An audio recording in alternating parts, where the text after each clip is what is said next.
So, I have my blog, Beauty Skew, and I post every Sunday. And then sometimes I repost on LinkedIn and Facebook and so forth. So in this case, I reposted on LinkedIn.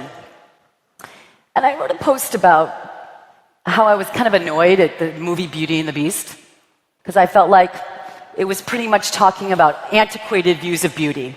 The good person is beautiful and the bad person is ugly. I put myself out there. Well, the response I got was enormous. Some of it good, and some of it not so good.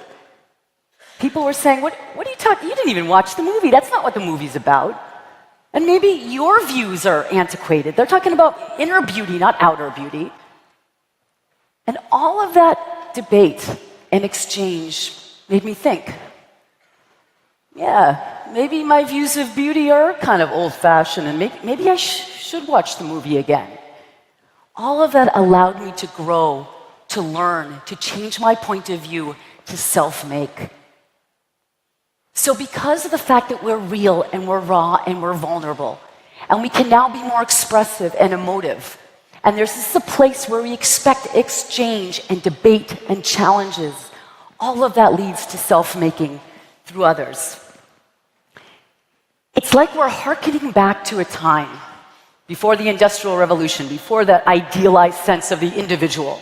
I don't need anybody to solve my problems, I'm going to do it for me. That's why you have the whole self-help book industry, right? See, before that, we lived in villages and in tribes, and we needed each other to survive, to build that barn.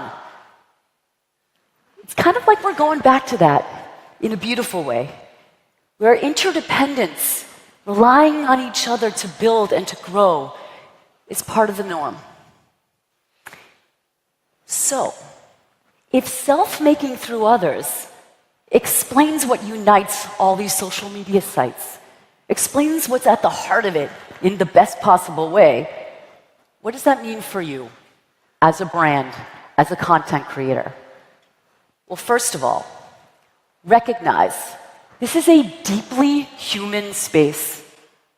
We are really talking at raw, real levels here. So if you're a brand, just to put your logo out there, that's like an interruption. But you have an opportunity to connect on a human level. And I advise my clients of this all the time. Talk as a human being from the company, not as the company. Not as a logo promoting something.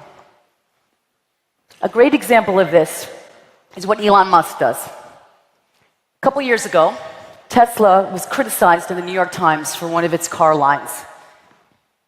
Now, they could have issued some corporate PR release or did an ad campaign, but no.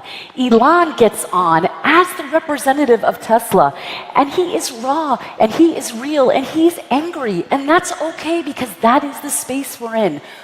We're supposed to be real and raw. And even if we make mistakes there as a human being, people forgive us because we know it's a human space. And the other thing, as a brand, is recognize this is a place for challenges, for debate, and to help us grow. And that can still be fun. You can still do it in a fun way. And a great example of this is North Face. So I'm sure you're familiar with North Face. They create coats, for like hikers and joggers and mountain climbers. And their whole brand is about exploration. And they created a video, which then they put on YouTube, which is the biggest social media network you have, which challenges people to think about, well, when was their last exploration? And it created, by the way, it had over 12 million views and counting, creating a multilingual conversation about, well, when was my last exploration? When was my last adventure? Maybe I should have one. But they did it in a fun way. So I'm going to share with you the video that they did. It actually kicked off in their South Korea flagship store, where unbeknownst to the people who came in, some people were coming in and they were shopping, unbeknownst to them, there was a hidden camera, and they were being filmed. And what happened is, while they were shopping, the coats were on the wall. As they were shopping, the floor started sinking. And what you'll see on the walls is that they had these mountain climbing holds. You know, when you go to an indoor mountain climbing place and you kind of have these things you climb on top of. Anyway, so they had those, and the folks in the store had to hold on to those mountain climbing holds in order to get the coats. If they got the coats, they would win something. And it was fun. They weren't scared, but it was about having that adventure and exploration. So I'm going to share it with you right now.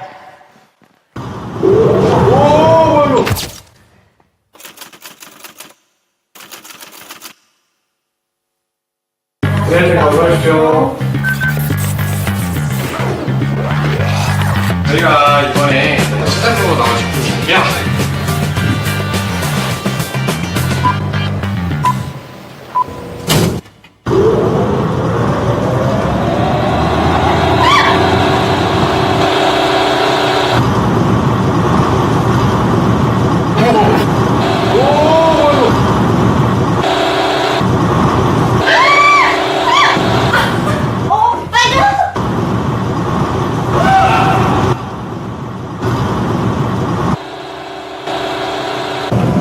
저기요.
So you get the idea.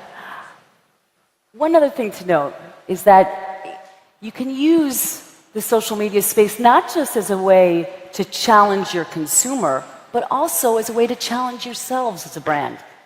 Seek out their ideas, their feedback, their expectations of you.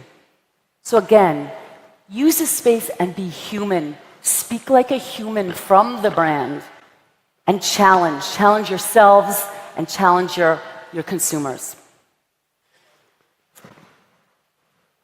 Now, speaking of challenges, I have to say, when I first started out in this world, and I would play with what I call the visual web, you know, images, static images, moving images, videos, I was totally challenged by the fact that today, we have access to the world's masterpieces like never before. We can get so up close and personal to paintings, like more close than you could get in an actual museum. And yet, most of what we upload and download and share are video after video and clip after clip and image after image of everyday stuff. Like pictures of what my buddy ate for dinner last night, or the dog jumping, or a tire. I mean, literally, I woke up one morning and there is a picture in my Instagram feed of a tire. Who cares? Why are we looking at that stuff when we can look at beautiful pieces of artwork? Well, when we started investigating our feeds more closely, what we notice is we don't just dump any picture in or any video in. No, we carefully winnow away and pick that image or pick that clip or pick that video that shines a slightly new light on that everyday thing. Like maybe the tires juxtaposed in such a way, or you see that dog jumping with a certain light on it. Okay? So we see these everyday things in a slightly new way. But honestly, this hardly constitutes high art. Why do we care?